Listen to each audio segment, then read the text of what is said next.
un momento surgieron y los animales de América del Norte entraron y se mataron a los de América del Sur. Es una teoría un poco imperialista, no sé. Pero me parece que hay un uruguayo, acá un tal Fariña, que hizo una nueva teoría.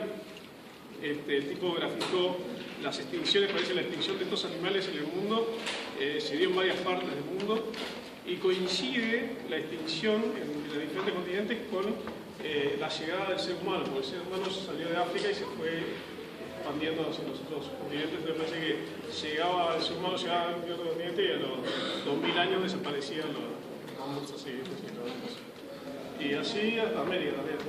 Me parece que a esos bichos se los comieron los que estaban acá.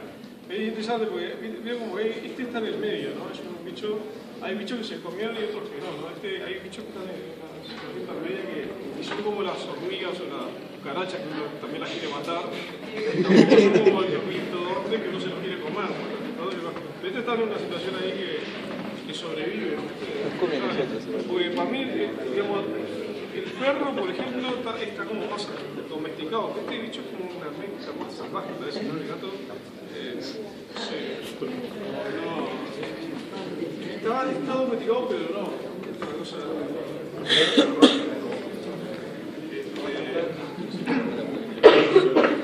No sé qué lo hace sobre eso, esa indiferencia. Sobrevive por la comida que le damos nosotros. Igual algunos se lo comen, ¿no? Bueno, entonces sigamos con lo nuestro, que eran las integrales. En las clases anteriores habían definido particiones y definido sumas superiores y inferiores, y en un momento Raúl demostró que las sumas inferiores, una función continua o acotada, no sé, es siempre menor o igual que las sumas superiores. La misma función para otra partición Q. Entonces uno puede tomar el supremo de las inferiores y el ínfimo de las... el supremo de las inferiores y el ínfimo de las superiores. Entonces demuestra que el ínfimo de todas las particiones posibles de las sumas inferiores es menor o igual que el supremo de las sumas superiores de todas las particiones también. Y acá pongo la nota P porque es lo que se cayó, ¿no? una variable auxiliar. ¿Qué? Sí, perdón, esto también se cumple, pero en realidad esto se cumple. Entonces, hace el supremo de las inferiores y el ínfimo de las superiores.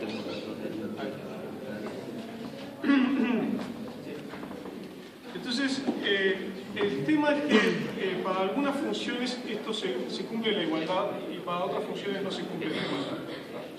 Hay algunas funciones para las cuales se cumple que acá hay un menor estricto, ¿ah? Y hay algunas funciones para las cuales vale la igualdad.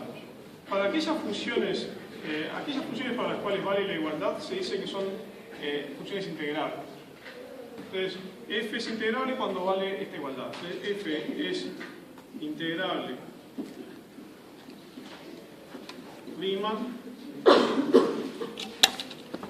en AB si solo si vale la igualdad. Es decir, el supremo en las particiones de AB de las sumas inferiores de f con respecto a la partición es igual al ínfimo particiones de AB de las sumas superiores. Estas se dice que son integrables. Y como se da una igualdad, a ese número se le llama integral de f en AB. Entonces, para aquellas funciones integrales Riemann, a las funciones integrales Riemann se define la integral en AB como ese número.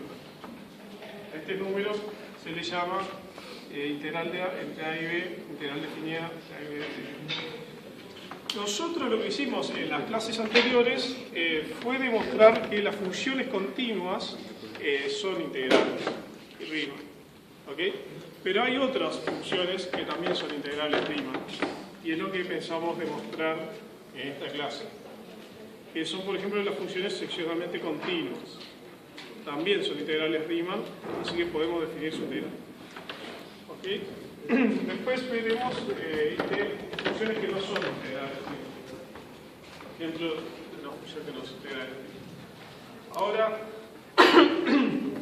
en la clase pasada, Raúl había demostrado un lema, el lema 1, que decía que si la función es continua, para cualquier epsilon existe un delta tal que si la norma de la partición es menor que delta, eso demostró, ¿no? Esto menos esto es menor que epsilon. Es decir, si dado cualquier epsilon, esto está tan cerca de esto como yo quiera, entonces, bueno, eso es lo que dice, que esto está tan cerca como esto como yo quiera. Siempre y cuando las particiones tengan una norma menor que algo. Entonces, eso demuestra la igualdad en particular, porque si esto y esto están tan cerca como quieras, y como esta menor que esta, se tiene que verificar la igualdad, porque no puede ser un mayor estricto. Si es mayor estricto, hay una diferencia finita entre este y este, y tomando ese epsilon, esa diferencia, vas a tener una contradicción, vas a encontrar dos particiones que están a menos de esa diferencia.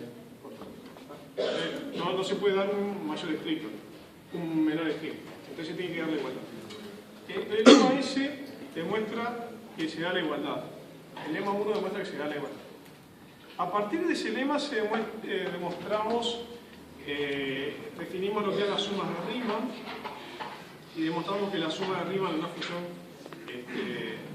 continua convergen a este número, a la integral. Eso lo demostramos también en la clase pasada, ¿no? Que si la partición tiende, su norma tiende a 0, entonces la suma de Riemann correspondiente tiende a la integral. Eso lo demostramos, ¿verdad? En la clase pasada, algo así. Está la suma de Riemann, es una versión un poco más práctica de calcular la integral. Ahora, todo eso está basado en el lema 1. También demostramos, a partir de la suma de Riemann, demostramos las propiedades de la integral, que son la linealidad, es decir, la linealidad con respecto al integrando, la linealidad con respecto al intervalo de integración, demostramos la cota esa con el valor absoluto, ¿se acuerdan? Entonces, todas esas cosas las demostramos, si repasan las demostraciones, se demostraban a partir de la suma de Riemann. Y a su vez, la suma de Riemann, el hecho de que la suma de Riemann converge en la integral, se demostraba a partir del lema 1. Entonces, todo está al final basado en el lema 1. Entonces, si nosotros logramos demostrar el lema 1 para otra clase de funciones, va a valer automáticamente lo de la suma de Riemann y va a valer automáticamente lo de la linealidad y las propiedades de la integral. ¿Okay? Entonces, nosotros ahora vamos a demostrar que el lema 1 vale para funciones un poco más generales que las continuas. Y con eso ya tenemos gratis los demás teoremas de las propiedades de la integral y la suma de Riemann. ¿Okay? Entonces eso es lo que vamos a hacer ahora. Perdonen, pero estoy...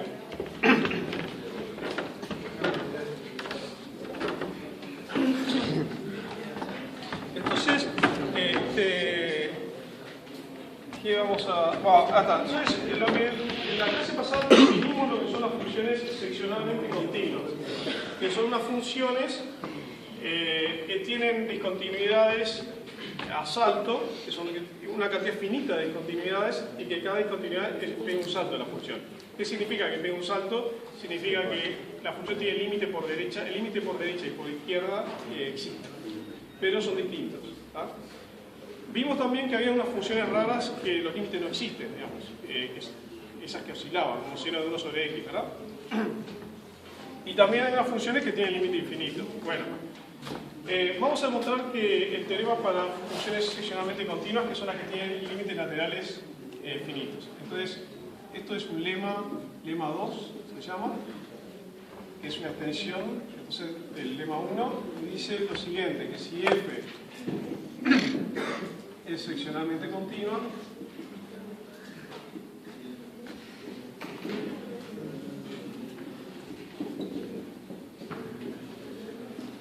en AB, entonces,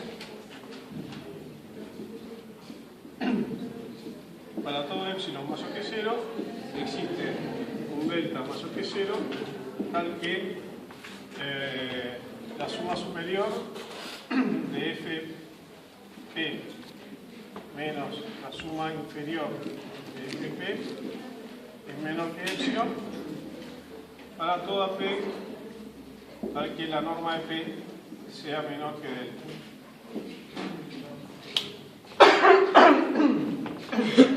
Entonces vamos a demostrar esto.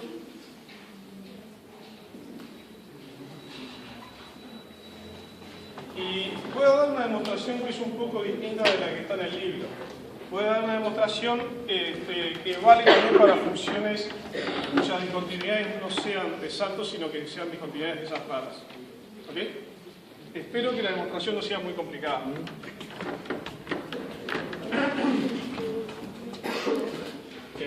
Bueno, entonces planteemos qué es lo que queremos demostrar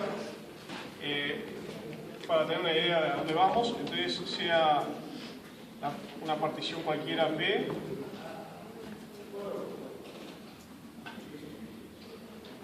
el intervalo AB,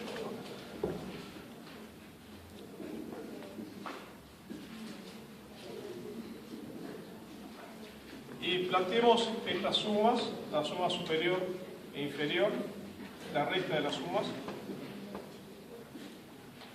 la superior menos la inferior. Esto es la suma del supremo m sub i por delta xi menos mi por delta xi.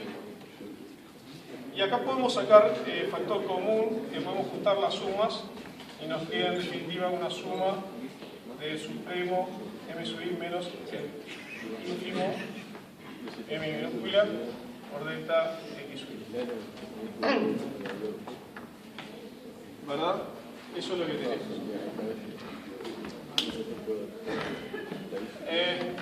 Si nosotros lográramos que estas cosas fueran menores que epsilon, entonces el epsilon sale para afuera y nos queda epsilon por el tamaño del intervalo, y básicamente eso es menor que cualquier epsilon.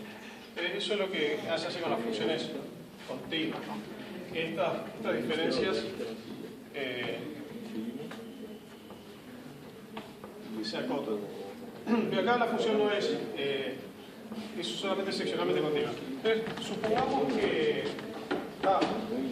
una observación, primera observación.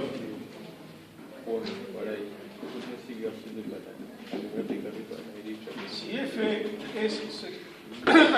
pregunta, ¿este m sub i estará bien definido y estos m sub i mayúsculas y m sub i minúsculas estarán bien definidos? ¿Qué tiene que pasar para que estén bien definidos? M mayúscula. M mayúscula es el supremo de la función. ¿Existirá el supremo de la función en el intervalito correspondiente? ¿Cómo sabemos que existe el supremo y el ínfimo de la función? ¿Cuándo existe el supremo y el ínfimo? ¿Cuándo? La función está acotada. ¿Y las funciones estas están acotadas? ¿Por qué? Ahí está, la función es lo que tiene que estar acotado, no el intervalo. ¿Por qué? Porque son continuas en el intervalo. Son continuas en algunas partes, pero en otras partes no. Tienen que existir los límites laterales. Tiene saltos finitos, ¿verdad? Como tiene saltos finitos, en cada pedazo de esos no puede saltar mucho, ¿viste? Entonces las podemos acotar. Es decir, la función va a tener como unos saltos y ahí esos límites podríamos definir el límite de la función y que queda continua, así que esa función tiene lo que queda en ese pedazo, digamos, es acotado. Después pega un salto que no sabemos dónde va. El valor en el punto ese de continuidad puede ser cualquiera también. Podría tener, ¿viste? Los límites no coincidir y a su vez el valor ese de la función estar en otro lugar. Entonces, ese valor es un lugar finito, estos también son tres números finitos, los dos límites más el valor de la función. Esas tres cosas son una cantidad finita, y como es una cantidad finita de discontinuidades, puedes tomar el máximo de todas. En valor absoluto. Entonces siempre las puedes acotar. ¿Ok? Entonces, eso es un ejercicio, como ese, f es seccionalmente continua, entonces es acotada. Entonces es un ejercicio. Así que es lo que acabo de decir, pero bueno, pueden hacerlo como ejercicio, ¿no? Esto entonces, antes de definir esto, tendríamos que hacer esa observación. Así que esta observación tiene que ir antes, acá, porque si no, no existiría M sub I, los M sub I. Antes de poder definir M sub I, esos dos M sub I, hay que hacer esa observación.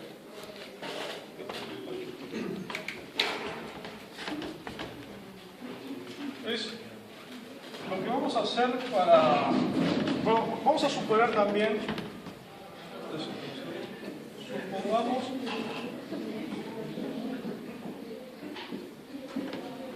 que F tiene una sola discontinuidad.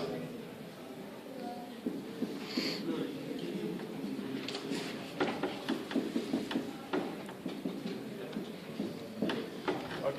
Que tenga una sola discontinuidad. Igual si tiene una cantidad finita es lo mismo, el procedimiento es el mismo. ¿Okay?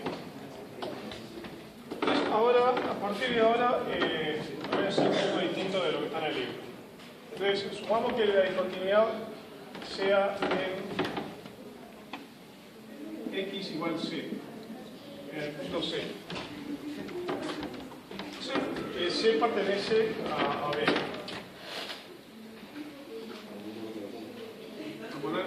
Supongamos que está en el interior de hoy, para simplificarlo.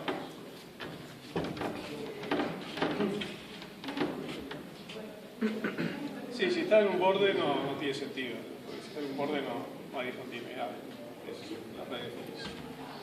Entonces, entonces voy a tomar, lo que voy a hacer es tomar un intervalo que tape la discontinuidad.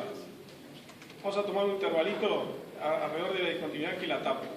Entonces nos vamos a arreglar en el resto del intervalo, vamos a arreglar las cosas porque la función va a ser continua y después nos vamos a concentrar en ese intervalito. Y después vamos a ver qué tamaño tiene que tener ese intervalito para que todo funcione. Entonces, sea h va a ser el tamaño del intervalito, tal que el intervalo I sub c igual c menos h, c más h. Si tomamos un intervalito, un entorno alrededor del punto C y que esté incluido en el intervalo AB. Entonces, la función vamos a dibujar acá como es esto. Tengo la función así.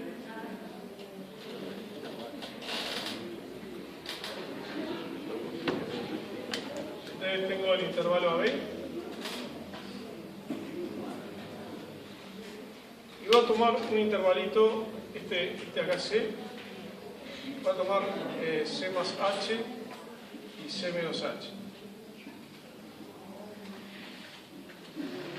¿Ok? Consigo este intervalito que va a tapar a C. Entonces, ¿qué sucede? ¿Cómo es la función en el intervalo que va de A hasta C más H? A C más menos H. Hasta acá. De acá hasta acá es continua, ¿verdad? Y de acá hasta acá también es continuo. Entonces puedo decir que es uniformemente continuo en la unión de los dos intervalos, porque los dos son intervalos cerrados. El teorema es que si una función es continua, es uniformemente continua, es en un conjunto de Cantor, ¿no? Y es en un compacto, ¿verdad? O es en un intervalo cerrado. Cerrado. Bueno, pero vale también si consideras intervalos, la unión de dos intervalos cerrados. Es continua. Entonces, con Cantor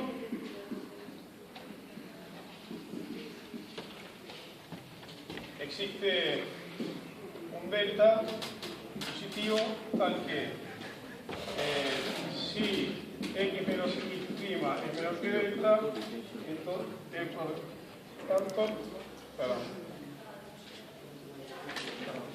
aplicado a f en la unión de intervalo a c menos h unión c más h de aplicamos el Cantor a f en la unión de esos dos intervalos. Entonces va a existir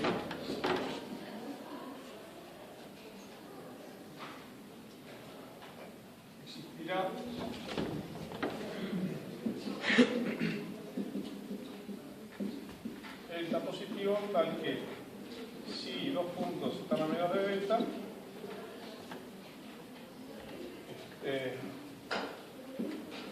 sus variables funcionales también van a estar a menos de delta.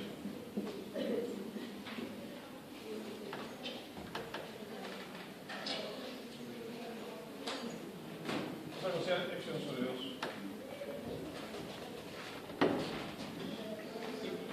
Tomemos, como delta lo puedo achicar y va a seguir valiendo, supondré delta menor que h. El delta, si le decimos chico no pasa nada, lo supongo menor que h.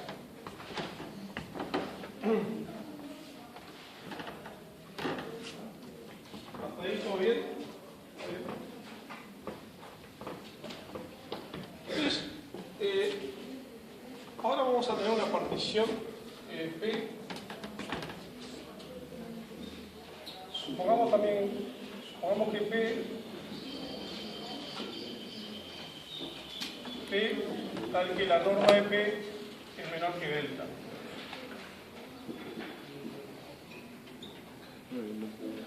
Suponemos que la norma de P es menor que delta, es decir, cada intervalito de estos es menor que delta. Entonces vamos a tener acá una sucesión de intervalitos, ¿verdad? Que van a ser menores que delta. Acá van a haber muchos intervalitos.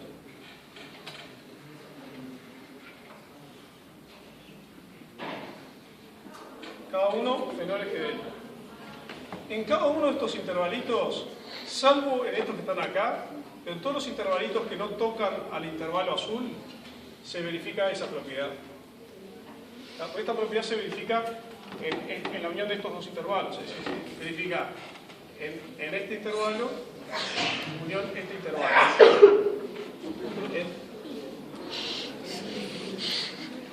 Entonces, en cada intervalito de estos que está dentro de estos intervalos, se verifica esta propiedad. Entonces, para cada uno de estas diferencias, cuando este intervalo está afuera, no toca el intervalo azul, se verifica esta propiedad. Pero ¿qué sucede? Esto es un supremo y es un mínimo, es un supremo y un ínfimo, pero como la función es continua, estos son máximos y mínimos. ¿Vieron? Porque en las funciones continuas se alcanza el supremo y se alcanza el mínimo, el intervalo acotado, compacto, ¿verdad? Entonces, en cada intervalito, entonces, lo que sucede es que para todo i tal que el intervalo xi más 1 no intersecta al intervalo i sub c, a este azul le llamé i sub c, es decir, esto es vacío, se cumple m sub i es el máximo de f en el intervalo, m minúscula sub i es el mínimo de f en el intervalo.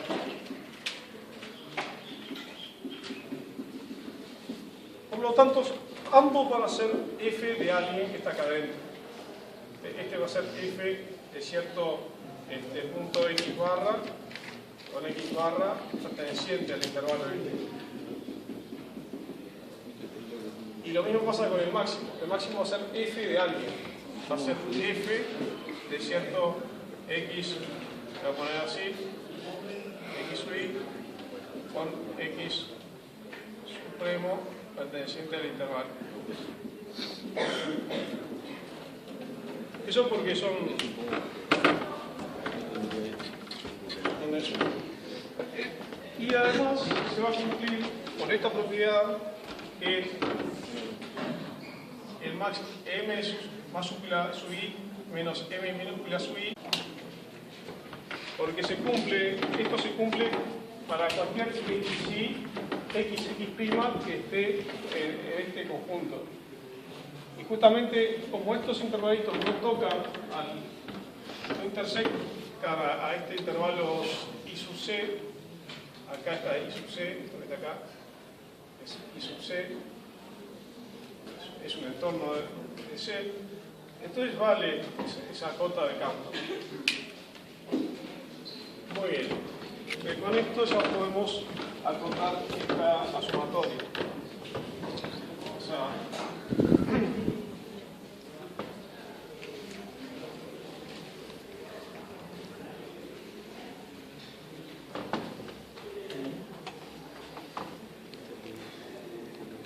entonces, lo que sucede es que la suma aquella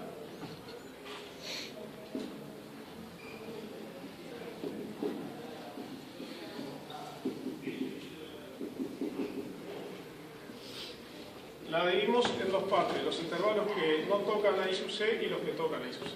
Entonces la dividimos la suma de los I tales que x sub I más 1 no toca a I sub c,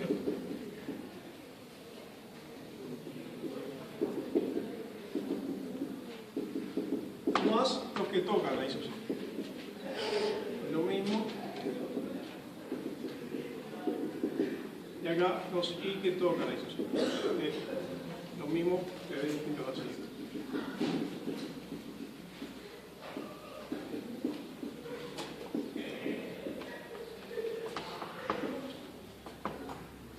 Dividimos esta sumatoria en dos partes. Una parte va a ser donde la función es continua y otra parte va a ser donde está la discontinuidad. En esta parte podemos aplicar aquella desigualdad. Esto va a ser menor o igual que la suma de epsilon sobre 2 ahorita de x.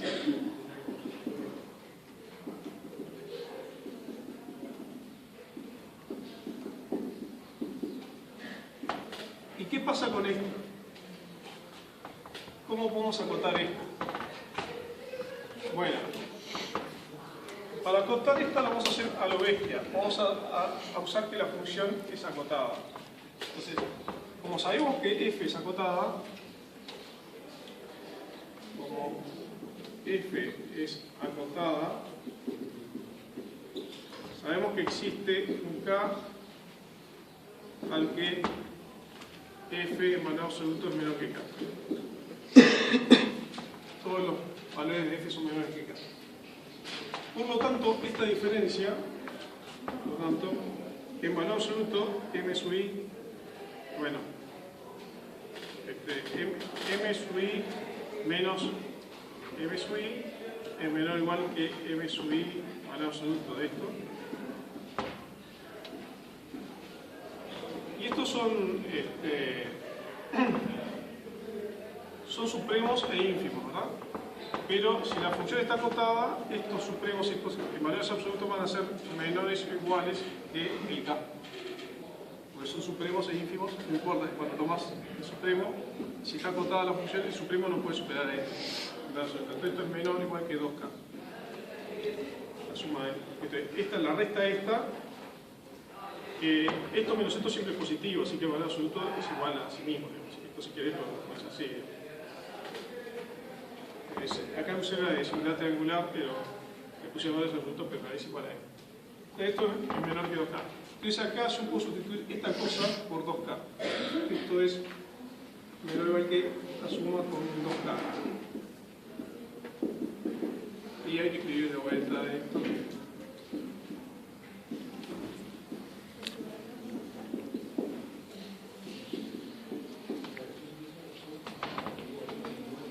Y ahora ya está todo, porque tenemos esta sumatoria, esto es una constante que sale para afuera, esto es una constante que sale para afuera, entonces esto que está acá es igual,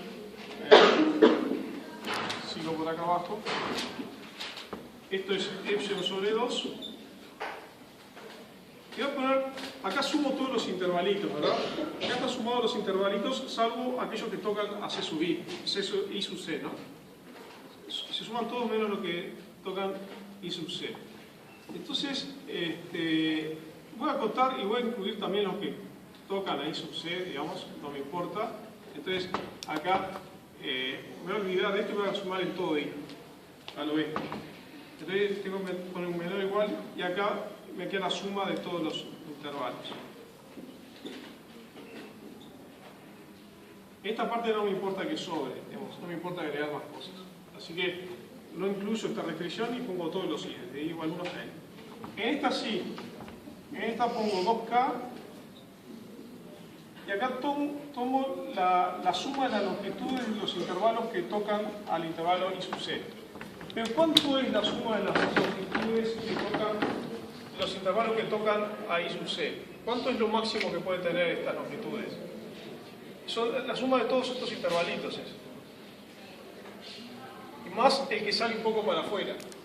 Este que toca acá justo el borde también sale un poco para afuera.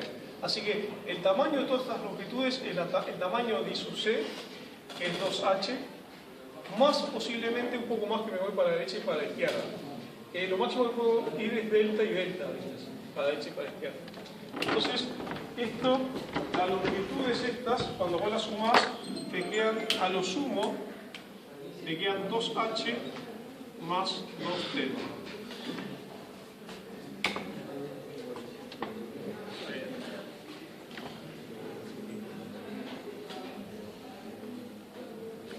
Entonces acá,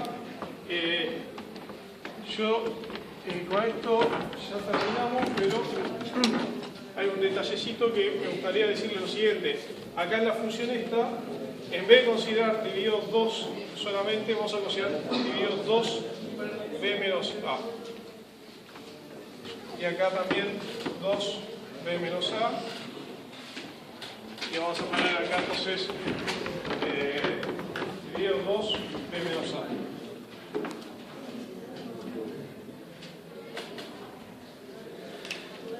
Entonces, esta igualdad es... el delta lo habíamos tomado menor que h, ¿verdad?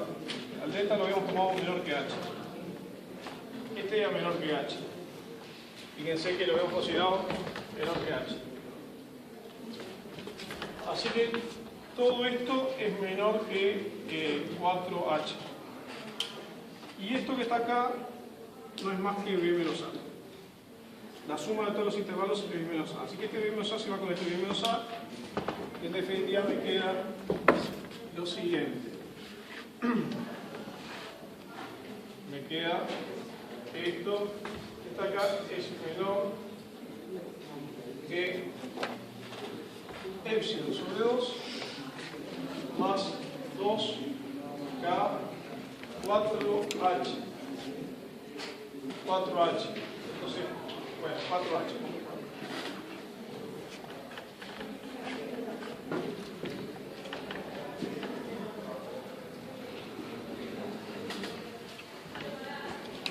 Y el H yo dije que lo había dejado al principio, lo dejo para elegirlo al final, ¿da? Pero el H, en realidad vos acá ya sea H mayor que 0. Ahora yo ya puedo tomar el H como a mí me conviene. ¿Cuánto me conviene tomar el H? Igual, entonces esto es menor que epsilon para todo H que sea menor que, y bueno, si tomo H menor que epsilon dividido 16k, 16k es el 10k. Bueno, 16k, entonces si sustituís acá, fíjate que te queda epsilon, los k se van, 2 por 4 queda 8, dividido 17 queda un 2 abajo, te queda epsilon sobre 2, más epsilon sobre 2 te queda epsilon.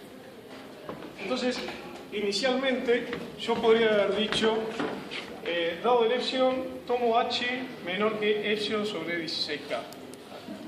Y, ¿viste? Pero no lo quise decir al principio porque para no quedarme pedante, ¿de dónde saca epsilon sobre 16k? Pero yo podría perfectamente haberlo hecho al principio.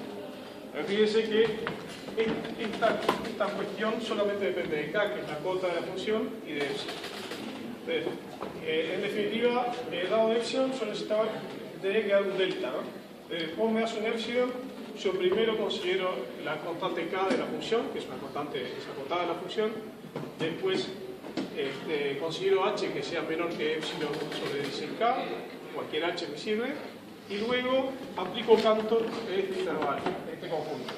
Cantor me va a dar un delta, y voy a tomar un delta menor que h. Si el delta que me da Cantor es mayor que h, tomo uno menor. Si es ya menor que h, ya está, me quedo con ese delta. Si no, tomo uno menor que h, por ejemplo h sobre 2. Entonces, ahí se termina el La gracia de este teorema es que el único punto donde usé que la función f era seccionalmente continua era para demostrar que la función es acotada. Después no usé más nada que la función fuera seccionalmente continua, ¿verdad? Entonces, este teorema tal cual vale para cuando la función tiene una discontinuidad como esa de seno de 1 sobre x, donde la función tiene una discontinuidad pero es acotada. Está entre menos 1 y 1, por ejemplo. Entonces, la única diferencia es que vos tenés que citar la función es acotada. Si tenés entonces una función que tiene discontinuidades y esas discontinuidades es acotada, entonces vale todo este teorema tal cual. No tenés que cambiar nada. En cambio, el teorema que está en el libro no le sirve para...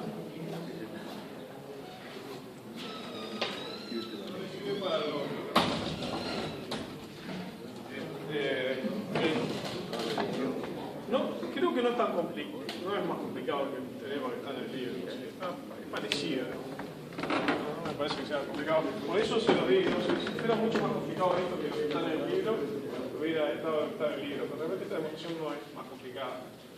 Y además nos necesitamos definir una función que se define en el libro. Pero igual les recomiendo que lean lo que está ahí. Bueno, así que con esto demostramos lo que sería el lema 1 para funciones que son discontinuas a trozos mientras sean acotadas. Así que es una expresión bastante general de las funciones integrables a casi todas las funciones que desaparecen en la práctica.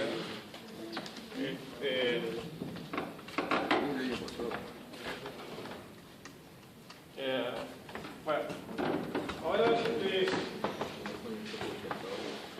podría mostrar una función que no fuera, que no sea integrada.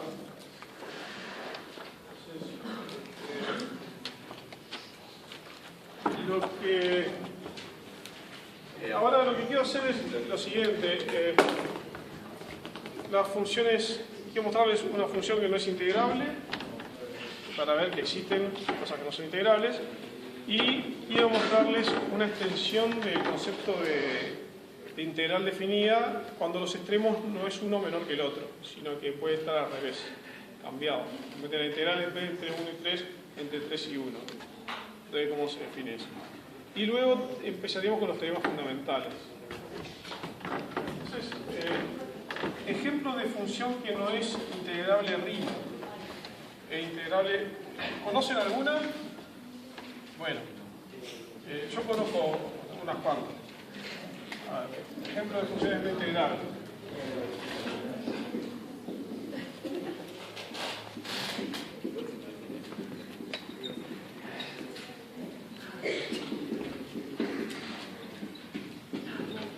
Entonces voy a darles dos funciones. Una es la función de Dirichlet, que es la que aparece en el libro.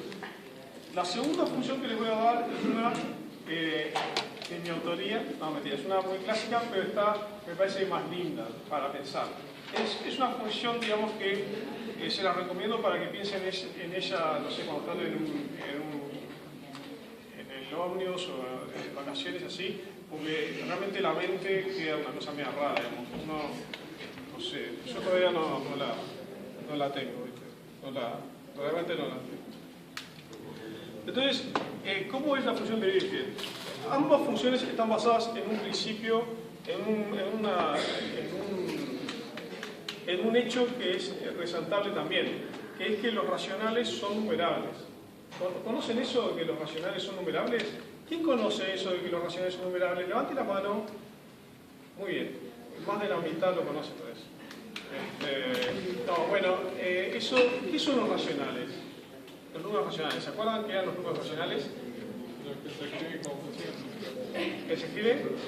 Los que se escriben como división de... Como división de naturales. Los racionales son aquellos números que son del estilo, por ejemplo, un medio. Un tercio, exacto, un tercio. Un tercio es muy raro, porque si lo escribís después en decimales es 0,3. Bueno, pero después está por ejemplo, 1,5, ¿no? Que es 15 dividido 10, o suponete 1,55, que es 155 dividido 100, o bueno, está. Esos son los racionales que aparecen en casi todos lados. Después está también otros racionales interesantes, son como lo que dijo la compañera, que es el 0,33333333. Después está el 0,2013, 2013, 2013, 2013, 2013, 2013. ¿Conocen ese número? ¿Sabían qué es racional ese? El 0,2013, 2013, 2013, 2013, 2013. ¿Sabían? ¿Alguien sabe demostrar que es racional ese? Ah, ¿no saben demostrar? Eso.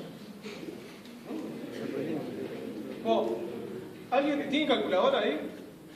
Quiero un cociente que dé 0,2013, 2013, 2013. A ver. Dos números. ¿Alguien? ¿Qué dos números dan 2013 dividido?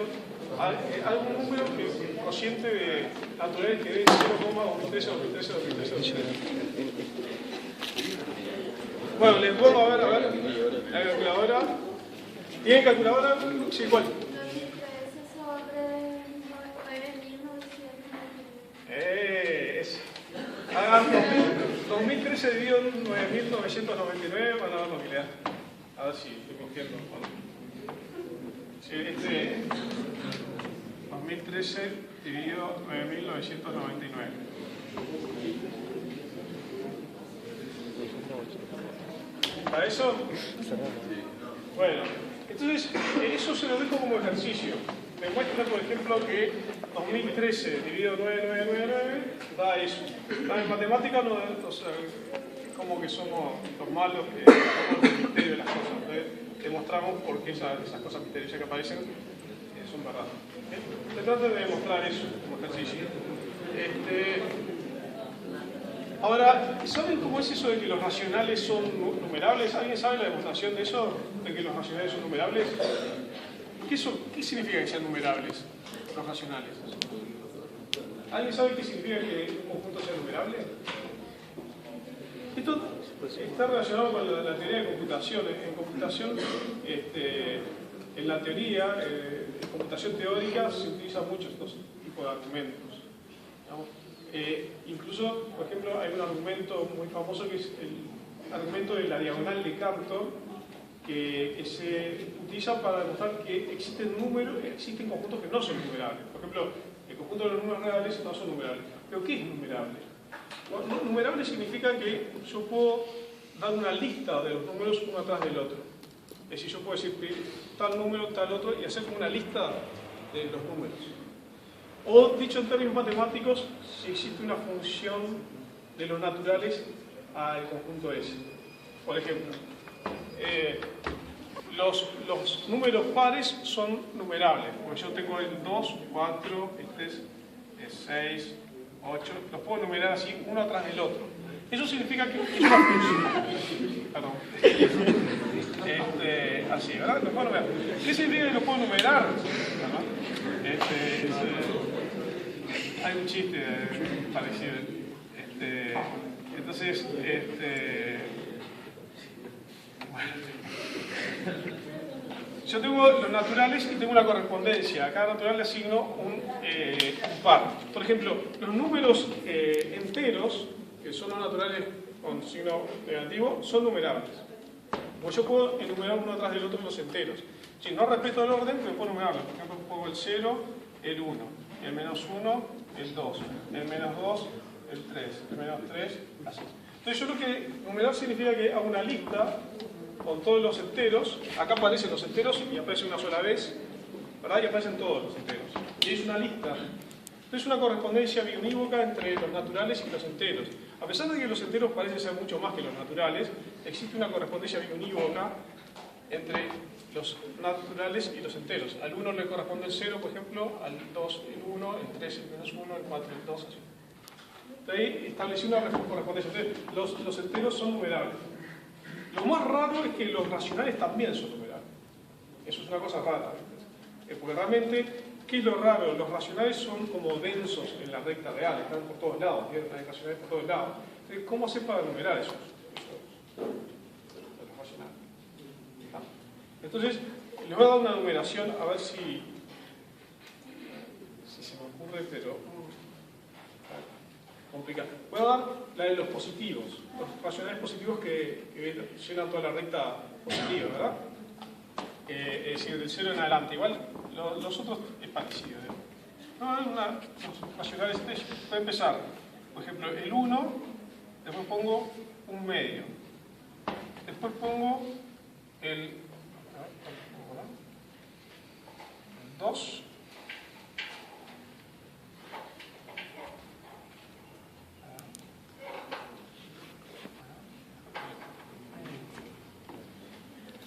Podría ser que se repitieran, ¿no? No sé, ¿cómo puedo hacer para numerarlo?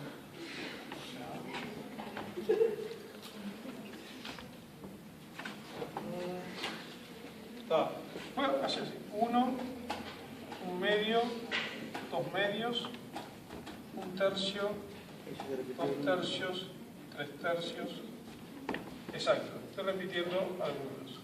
1 cuarto, 2 cuartos, así. Entonces, es cierto, este lo repetí antes, ¿verdad? Tengo la posibilidad de hacer lo siguiente: si lo repito, no lo pongo y empiezo un poco más adelante. ¿Tá? Pero lo cierto es que acá estoy enumerando todos los racionales positivos.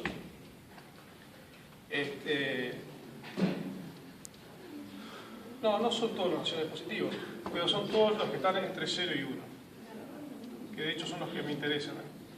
Todos los racionales positivos entre 0 y 1, a veces 0 no lo incluyan, tendría que empezar con el 0 acá, si quieren, pero estoy agarrando todos los racionales entre 0 y 1, el 1 sí, pues ¿no? Todos los racionales entre 0 y 1, que son un montón, son igual que la cantidad de todos los. ¿Alguien tiene una duda de esto? ¿Está bien esto? ¿O está mal? Es decir, repito algunos, pero es peor todavía, estoy repitiendo. Me sobra espacio para poner todos los racionales. No solamente pongo todos los racionales, sino que repito. Algunos los repito más de una vez en la lista. Pero lo importante es que todos los racionales entre 0 y 1 están en esta lista. Puedo poner todos los racionales también. Y todos los negativos también. Pero acá ya hay bastantes, porque en el 0, 1 hay una infinidad de racionales. Está denso ahí de racionales y yo los puedo numerar con una lista. ¿Ok? Ahora, entre los racionales de 0 y 1 también hay irracionales.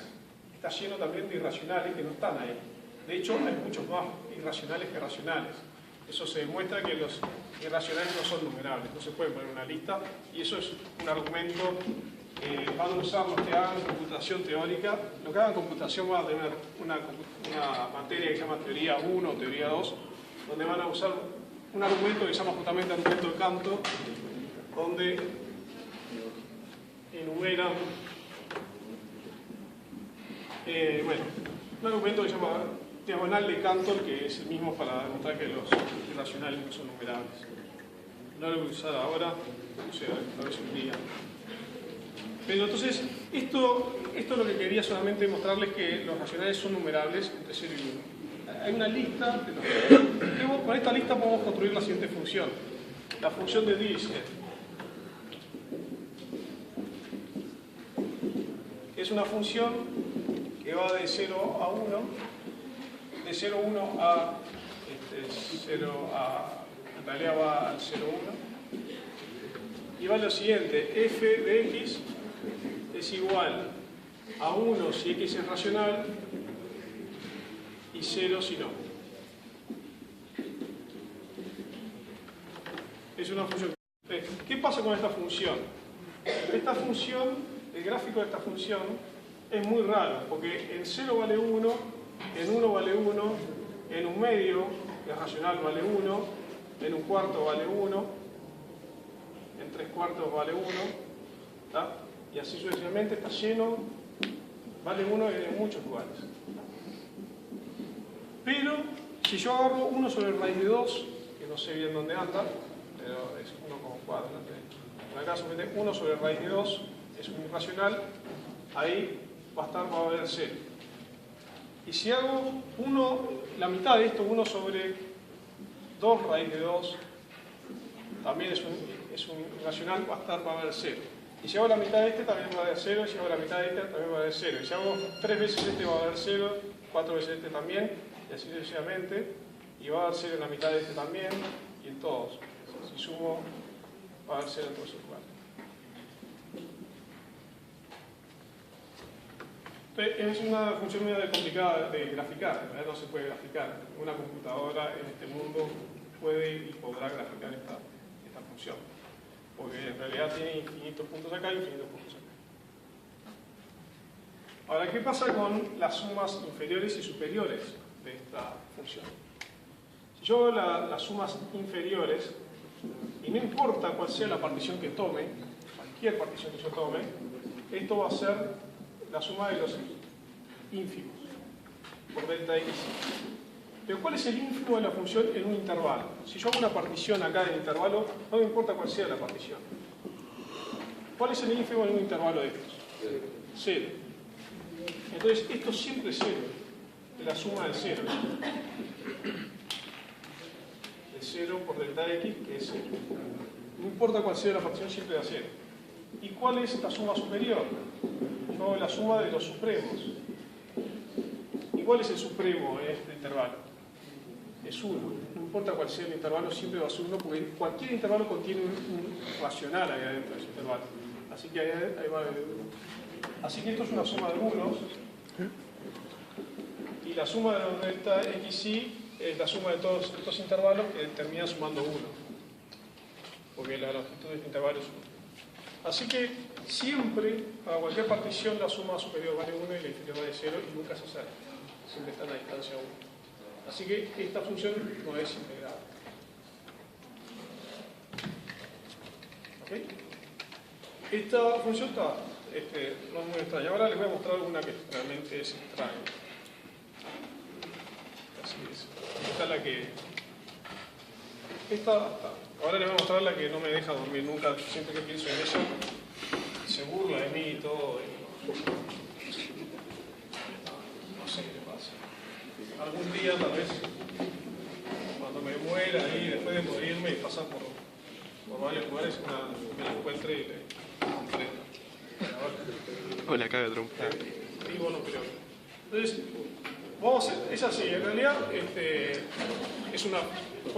tiene mucha libertad para construir esta función. Pero consideren una sucesión a sub n tal que la serie de a sub n converge. Eso sea la suma de a sub n de 1 hasta más infinito sea menor que 1. ¿Conocen alguna sucesión cuya suma d menor que 1? Una sucesión infinita de términos positivos. Bueno, yo conozco una que es bastante sencilla, que es 1 sobre 2 a la n. Vamos a ver n más 1.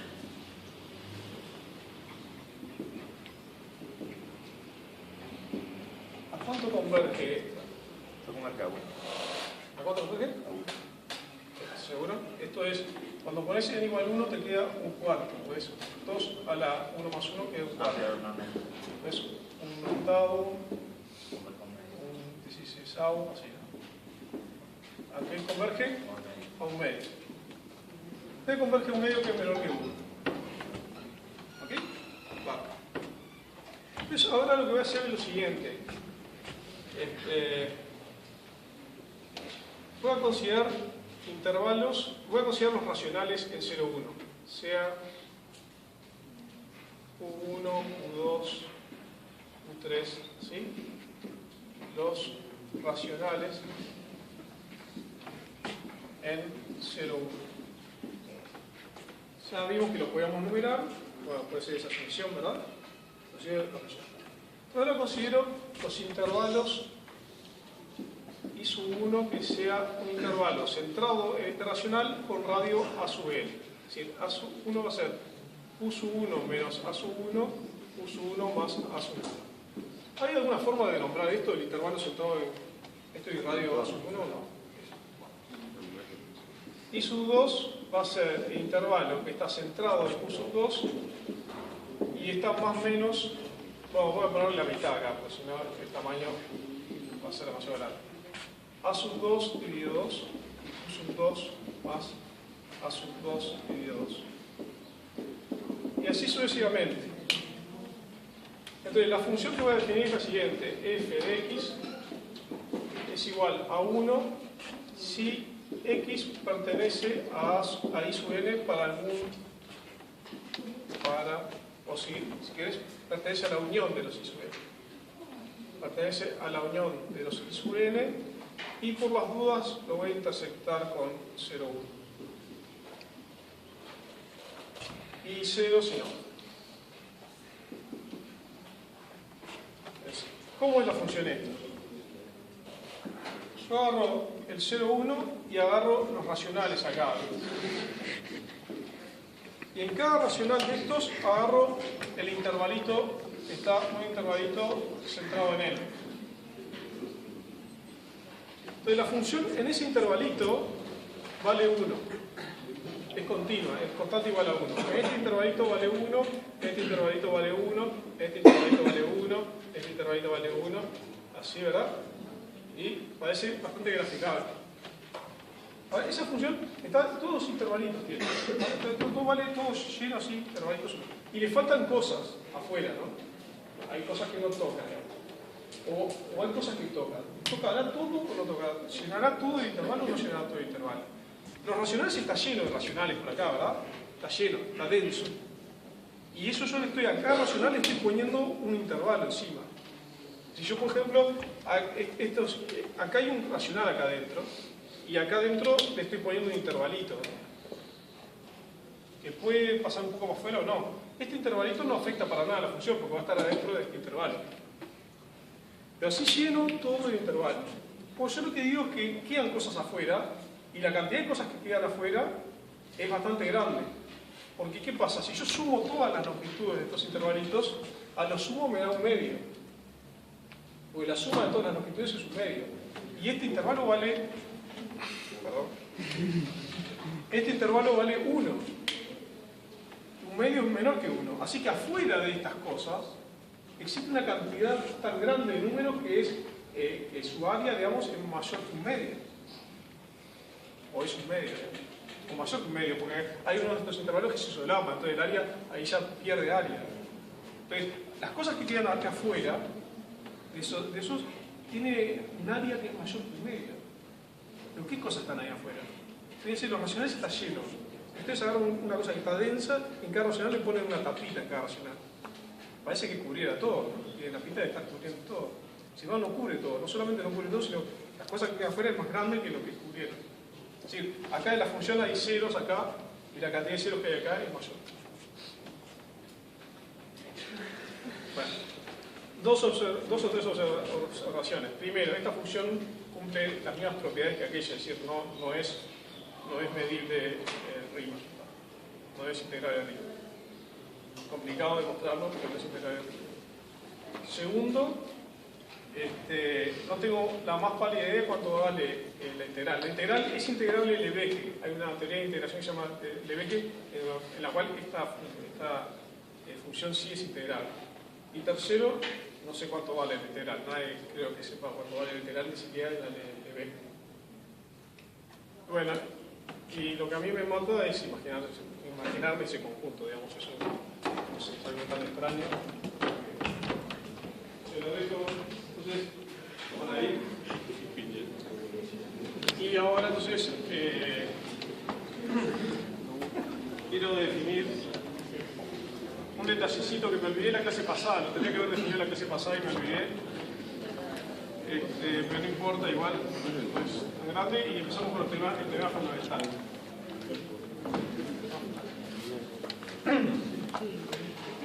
Entonces, un detallecito es cómo defino, a fines prácticos es necesario definir la integral entre 3 y 1 de f de x. Eso es necesario definir eso. A los físicos, en pila de cuestiones prácticas, ¿no? Necesitamos poder definir la integral cuando los intervalos no están ordenados. Nosotros definimos esto como menos de integral entre 1 y 3. De definición, si f es integrable,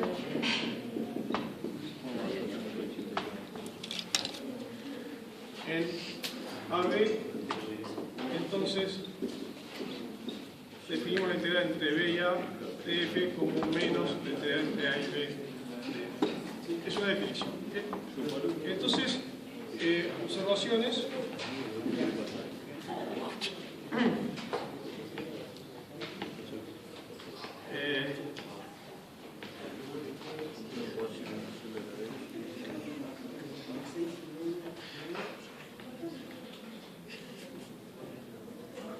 Vale el siguiente resultado: la integral entre A y B de f más la integral entre B y C de f es igual a la integral entre A y C de f.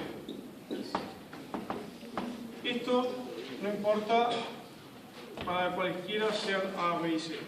Para todo A, B y C. No importa el orden que tengan A, B y C. Vamos a mostrar un poquito entonces.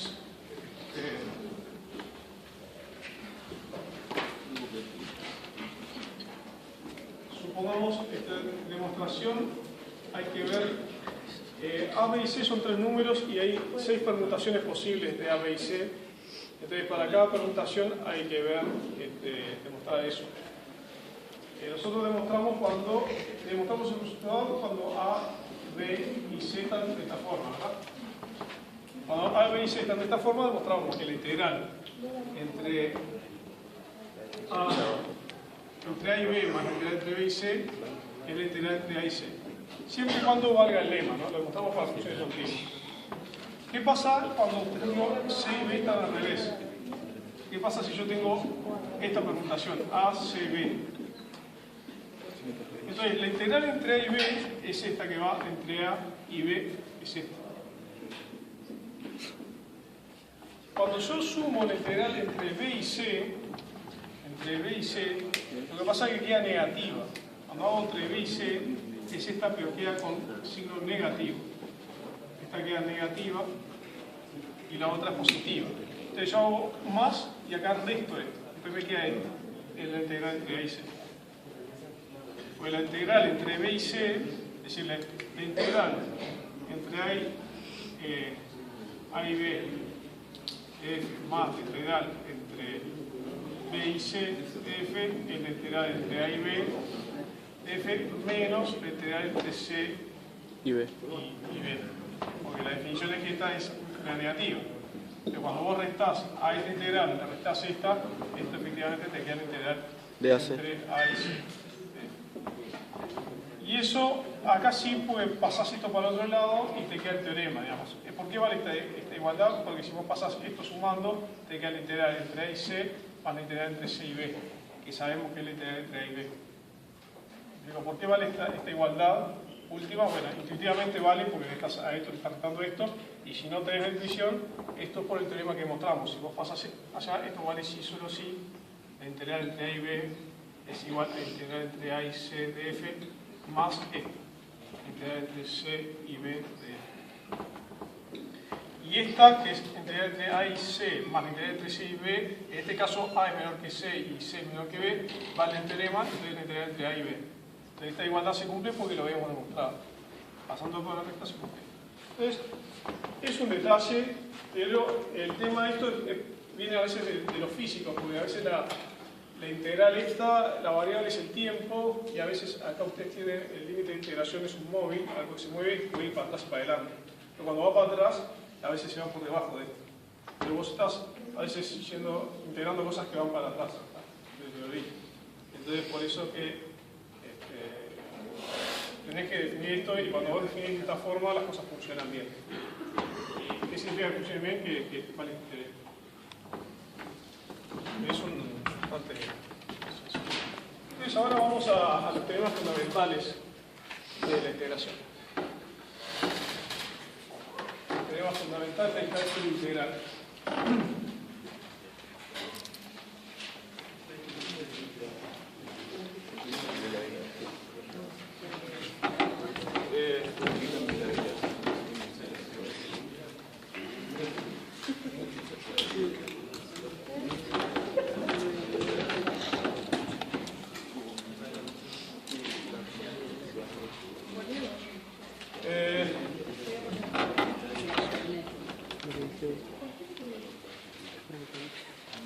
Ustedes vieron que este tema fundamental.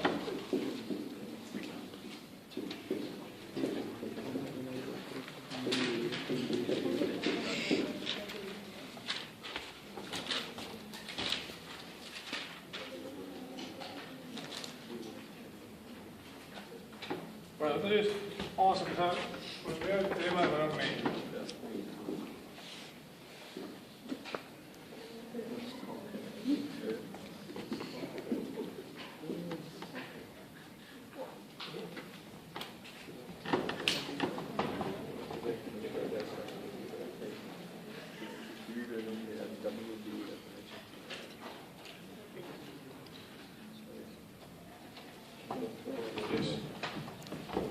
Definición: si f es seccionalmente continua,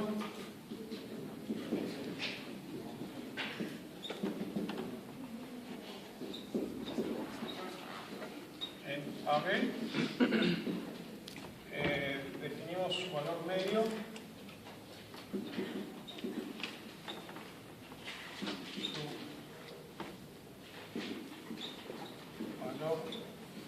medio en AB como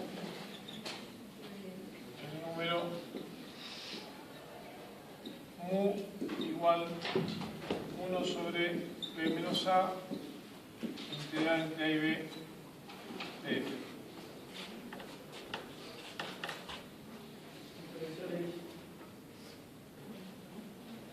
Pareció escuchar diferencial. Sí, se puede poner así, o vimos, hay dos notaciones para la integral. Una es esta y otra es f de x de x. Pero uno puede obviar f de x de x y poner simplemente así. Las dos cosas pueden aparecer. Integral entre a y b de f o integral a y b de f de x de x. Yo elegí esta en este caso. Bueno, ¿qué significa esto? ¿Qué significa el valor medio de una función? Es un número que es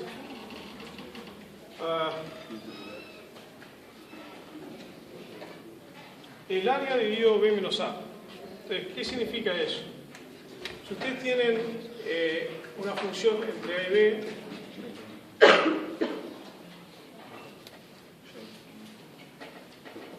calculan la integral, y si ustedes hacen, fíjense, si hacen mu por, si pasan multiplicando b menos a para el otro lado, les queda igual a la integral. Así que, si pasan por el otro lado, b menos a es la base, es esta base. Y mu puede ser la altura de un rectángulo. Entonces, esto, mu, no es más que la altura de aquel rectángulo que tiene área igual al área de la función. Esto, si esto es mu, fíjense que mu por b menos a es igual a la integral entre a y b de f. Es igual al área. Entonces, voy a ponerlo un poco más, que se vea un poco mejor. ¿Lo tenés? Entonces, el área de la función es esta y el área del rectángulo es el azul. Las dos áreas son iguales. Es como si ustedes tuvieran, esto fuera un recinto con agua y tiene un volumen, ¿no? Cuando lo dejan que se apacigue el agua, que quede quieta sin moverse, va a quedar chata, ¿sí? Entonces la altura de esa agua que está chata es el mu s.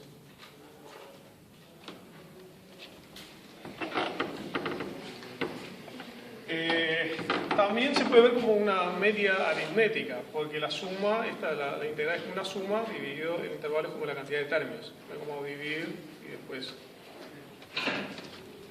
hacer la división entre una especie de media aritmética, pero tendría infinito, cuando n tiende a infinito. ¿Okay? Entonces, más o menos es equivalente a... Ahora, la función no tiene por qué ser continua, ¿no? Uno podría tener el caso de una función que sea seccionalmente continua, que haga así y salte hasta acá, ¿no? Entonces, lo podría tener así. Una función seccionalmente continua también tiene un área y también tiene un valor medio que es más o menos ahí, que se compensa esto que sobra acá con esto que falta acá. Estas dos áreas tienen que ser la misma, ¿no? Se compensa. Como esta que sobra acá. También es seccionalmente continua, también tiene ese valor medio. Pero ¿cuál es la diferencia con las continuas? En las continuas, el valor medio corta la función en un punto. Entonces, este valor medio es f de alguien. En el caso de la seccionalmente continua, no necesariamente es f de alguien. Podría serlo o no. Este es el teorema del valor medio que vamos a demostrar, es eso, que es f de alguien. Entonces, el teorema del valor medio para integrales, o el teorema del valor medio para integrales.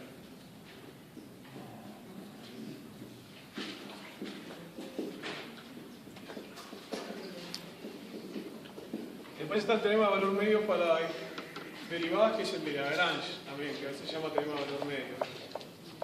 Entonces dice que si f es continua,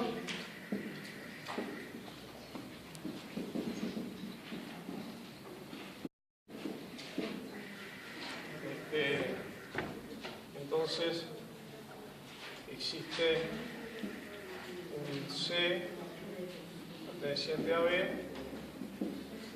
al que mu es fs. Y f continua, existe un punto donde la función vale el valor medio. Es decir, esta cosa corta la función de un punto.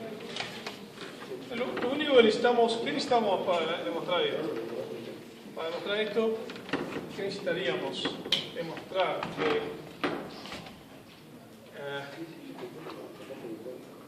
bueno, necesitaríamos demostrar que la función tiene valores por arriba y por debajo de este, ¿no?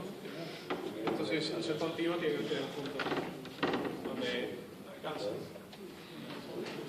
Por eso estaría en una especie de bolsano. Entonces,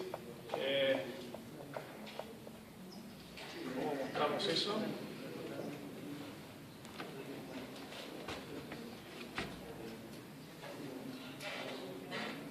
Entonces, lo que hacemos es tomamos el máximo y el mínimo de la función. Sea m mayúscula, el máximo de f en el intervalo AB, y sea m minúscula, el mínimo.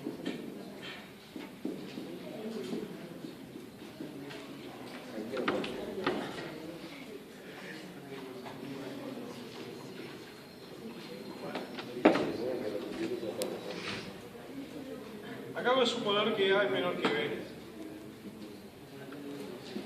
Se cumple lo siguiente, que f de x es menor o igual que m y mayor o igual que m chica, m minúscula. Entonces podemos considerar m como una función integral entre A y B acá.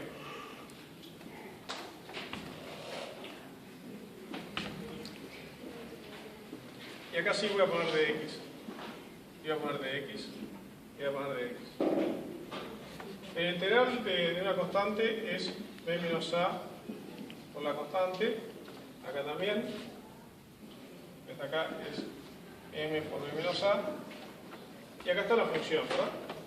Si paso dividiendo b menos a, me queda que m minúscula es menor o igual que la integral entre a y b de f sobre b menos a. Paso dividiendo este para acá, me queda ese, y paso dividiendo este para acá, me queda la otra desigualdad. Esto es menor que entonces tengo efectivamente que mu, esto es mu, está entre m minúscula y m mayúscula. Este es el máximo de la función y este es el mínimo de la función. Así que acabamos de ver que mu está entre dos valores de la función. Por lo tanto, tiene que ser tomado.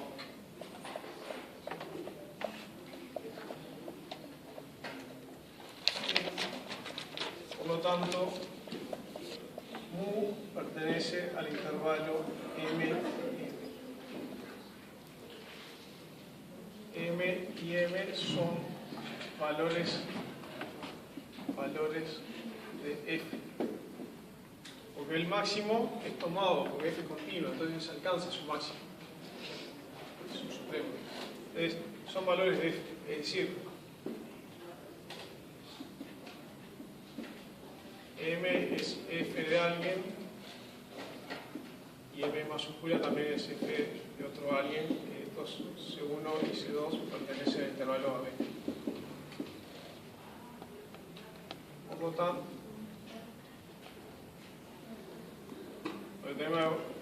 teorema tipo Bolzano que viene después de Bolzano. ¿Lo vieron ese teorema de corolario de Bolzano?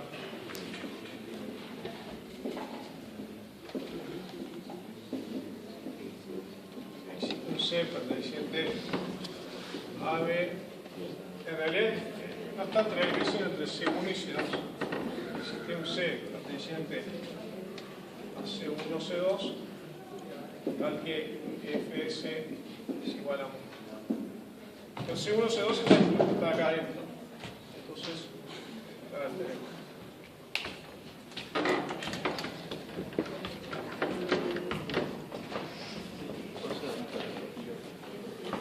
¿Qué significa Efectivamente bien? es muy sencillo. Lo que pasa después de mostrarlo, tienen que usar eso por SAT. ¿Qué es bueno? ¿Qué? Internet Explorer. Internet Explorer. Pero ahora, a ver si puedo mostrar.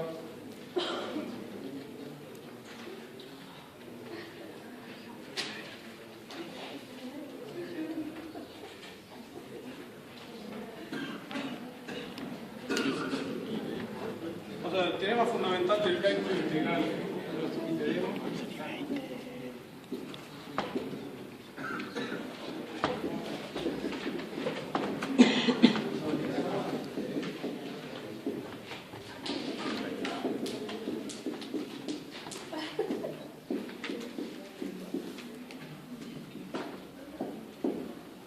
Teorema fundamental del cálculo integral y exponencial.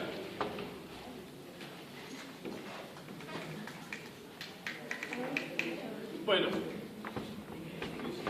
el otro día ustedes calcularon la integral entre a y b de x al cuadrado, ¿no? ¿Hicieron eso? Sí. Era medio complicado porque venía de pedacitos todo, ¿no?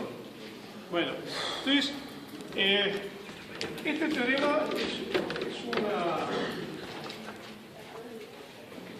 es un ejemplo de una idea que aparece en matemática no pocas veces, pero tampoco es fácil que aparezca. A la gente no se le ocurre tan fácilmente. Se le ha ocurrido a algunos cuantos en varias ocasiones y da sus frutos. Es una idea, digamos, es una meta idea acá que voy a mostrar. ¿Qué sucede con eso de x al cuadrado? Usted tiene x al cuadrado y entre a y b, ¿no? En realidad, esto que sea entre a y b me descoloca un poco, ¿no? A mí, porque en realidad uno calcula entre 0 y un número fijo, ¿no? Pero la idea esta es la siguiente. Esto es un número, ¿no? La integral entre 0 y b es un número, ¿verdad? Es un número completo, digamos, si b está fijo, b. Entonces es un número que le dio b a la 3 sobre 3. Ahora, uno puede considerar que en vez de querer calcular la integral entre a y b como un número fijo, que es un área, puede considerar que en realidad esta área que está acá, en realidad en este caso depende de b. Lo que pasa es que la forma en que se dio esta discurso a mí no me gusta porque se pone en el b ya una constante como que con un nombre genérico. Pero entonces, lo que uno puede decir es, uno quiere calcular esa integral, ¿no? De a y b, y divide todo en pedacitos. Pero lo que uno puede decir es lo siguiente. Bueno, considero esto como una función de b. Considero el área que está acá adentro como una función de b. Es decir, voy a dejar que b varíe. Y quiero ver qué propiedades tiene esta función. ¿Ah? Entonces, uno dice, te la estás complicando, porque yo quería calcular un número y ahora estás calculando una cosa más general que es una función. Pero no, resulta que en matemática a veces pasa que un problema que es algo concreto, vos lo querés resolver en un contexto más general y el contexto más general es más sencillo. Y es una idea que aparece varias veces, apareció en la historia varias veces, y incluso hay una conjetura en teoría de grafos que tuvo varios años ahí sin resolverse, y cuando la resolvió, el tipo que la resolvió, que es un graf, el tipo hizo un teorema también más general. Parecía más complicado en realidad el teorema que el tipo demostró. Pero en realidad la demostración era re sencilla, la hizo por inducción, y es así, la entiende cualquiera. Es una cosita así, la demostración por inducción. Sin embargo, el teorema estuvo años que nadie lo podía resolver. La conjetura. Y esto es parecido, digamos. Vos agarrás querés resolver ese problema y te matás haciendo las particiones, ¿no? Eso es lo que hizo en su momento este amigo Arquímedes. El área de la parábola la había calculado Arquímedes en tipo, no sé, 400 a.C. Hubieron años que no sabían, eso no lo habían resuelto bien. Después llegaron la gente con Newton y Barrow, que te hicieron este otro encare, en el cual vos esto lo haces variar la vez y ves esta función. Entonces quiero estudiar esta función, qué propiedades tiene esta función.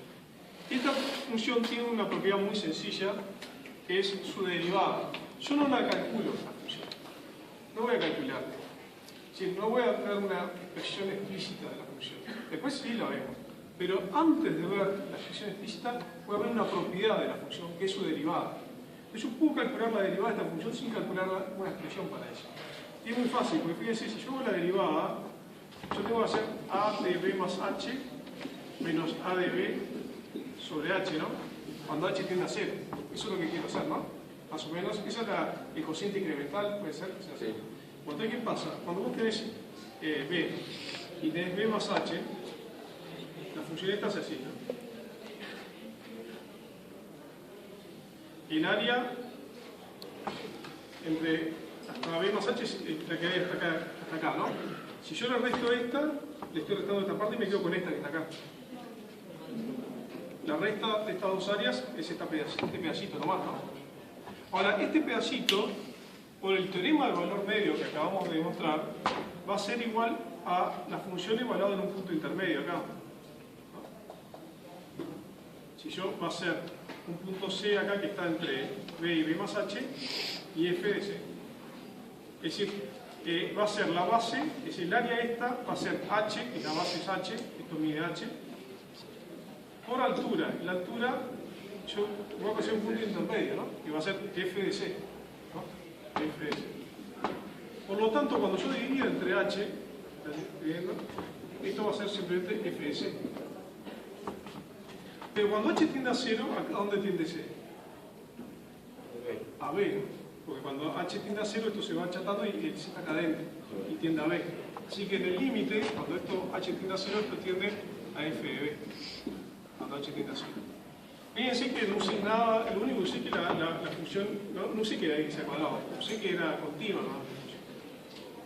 Entonces yo sé que este número tiene la siguiente propiedad. El número a de b tiene la siguiente propiedad, que derivado da f de b, que x es x al cuadrado, es decir, b al cuadrado. Entonces ahora el problema mío es ¿qué función derivada da b al cuadrado? Si yo encuentro una función derivada de b al cuadrado, casi seguramente puedo calcular la integral. Casi seguramente. En realidad pasa eso, que si vos encontrás una función que derivada de b al cuadrado, podés calcular la integral. Ahora, ¿qué función derivada da b al cuadrado? Bueno, una es, intuitivamente uno sabe derivar y es b a la 3 sobre 3. Derivado da b al cuadrado. ¿Verdad? Ahora, acá hay un problema. ¿Cuál es el problema? Yo quiero ya b. No me importa.